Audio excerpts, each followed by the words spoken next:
My name is David Bush, and my rank was Electronic Technician 2. And after the electronics school, I went to USS Harwood in Mayport, Florida.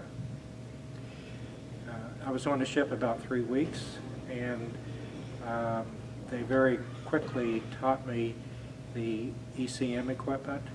And when I thought I knew it well enough, well, the ship took off, and we went to the Mediterranean. We went with a destroyer squadron out in North Fork, Virginia, and the first place we went to was Rota, Spain, and then we went to Cannes, France, Naples, Italy. We went to Beirut, Lebanon, went through the Suez Canal, stopped in Jeddah, Saudi Arabia, Aden, Yemen, went to Bahrain, and Mombasa, Kenya. And the primary mission there was mostly just showing our flag and showing our force.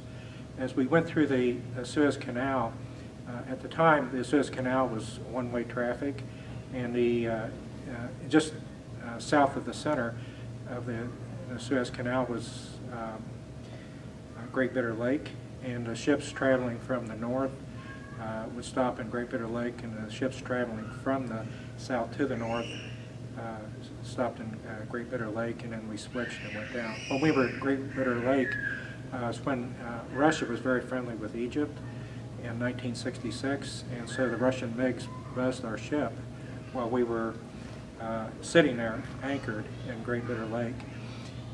And I don't remember them buzzing our ship when we returned from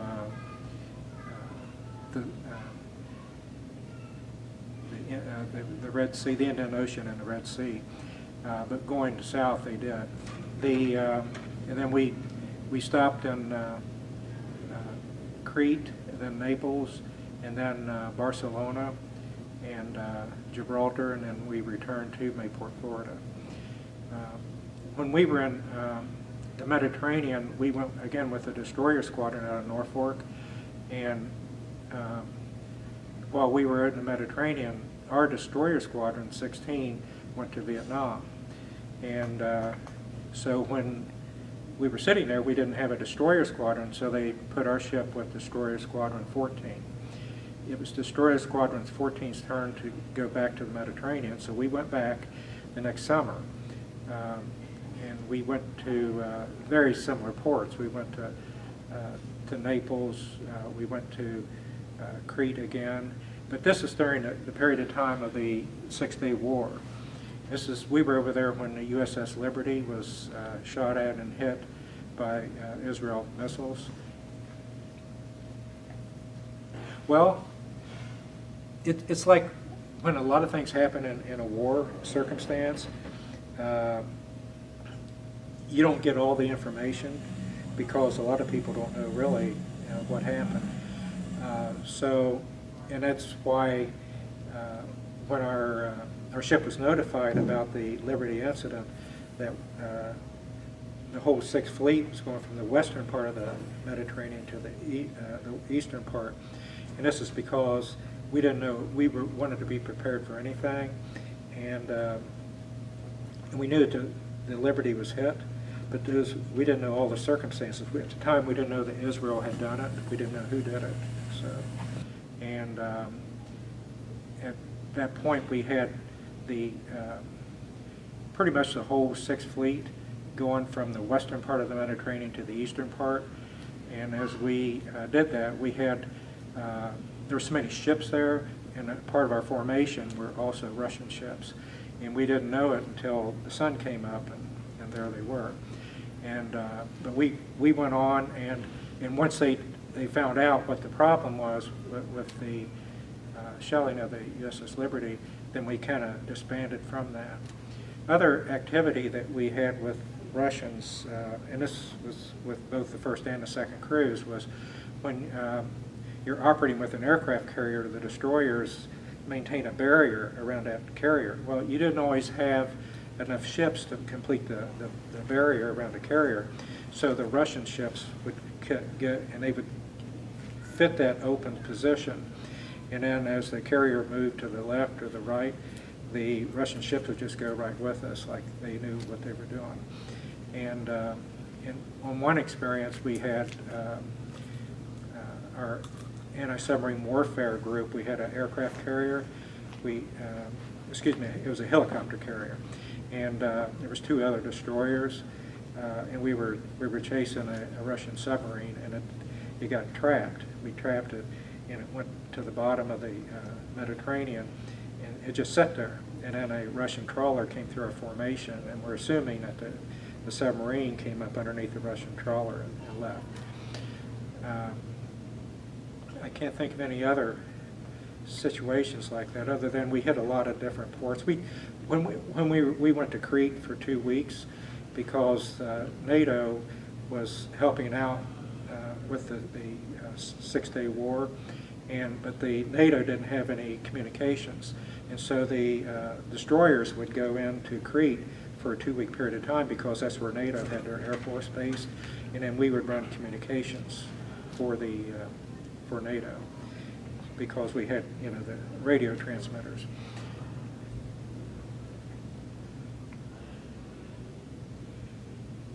When we came back from Barcelona, well, we went to Barcelona, and then we hit Gibraltar, and then we came back across the Atlantic.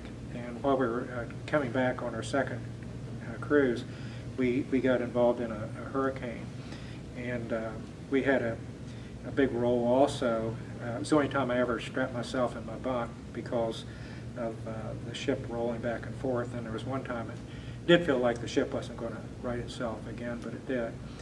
And the rough seas were for 3 days, but the hurricane itself was 2 days. The experience is, a lot of times when you're in the military and you're experiencing something, that you just got to live through the moment. You don't have any. What's your choice? You don't have any choices. It's one of the times that I saw that the captain had fear on his face. He didn't have fear on his face when we were getting shot at in Vietnam, after it happened. But during a hurricane, because you feel helpless, there's nothing you can do.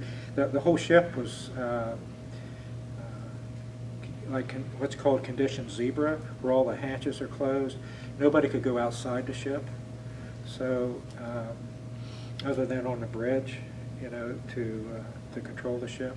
And we were doing about our screws were set for 8 knots, but we were only doing 4 knots progress, because the waves were 35 foot high was the weather report that we had.